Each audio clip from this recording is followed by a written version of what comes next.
এবং সে সবসময় যেই জিনিসটা ঢাল হিসেবে ব্যবহার করে, দুটো জিনিস ঢাল হিসেবে ব্যবহার করে। একটা হচ্ছে তার প্রতিবন্ধী ভাই বোন। আসলে প্রতিবন্ধী ভাই বোনও তারা অনেক শিক্ষিত, তারা নিজেরা 2-3টা বিয়ে করেছে, তাদের সংসার আছে এবং তারা শুধু কানে কথা বলতে পারে না, তারা ইভেন কানেও শুনে এবং তারা বিভিন্ন জায়গায় জবও করে থাকে। তো সেই প্রতিবন্ধী ভাই বোনের দোহাই দেয় সে, এবং সে বলে যে সে খুব ছোট মানুষ, কিন্তু যখন কাজের বেলায় আসে তখন কিন্তু ছোট মানুষ না।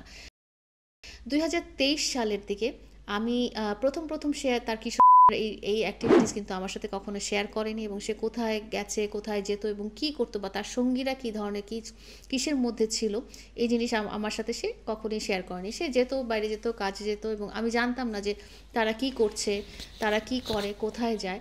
পরবর্তীতে যখন তার সাথে আমার ভালোবাসাটা অনেক গভীর হয়ে গেল, সেও যখন আমার উপর একটা নির্ভরতার জায়গা পেয়ে গেল, তখন কিন্তু সে আমাকে 1-2 বার ওই সব জায়গায় নিয়ে গেছিল।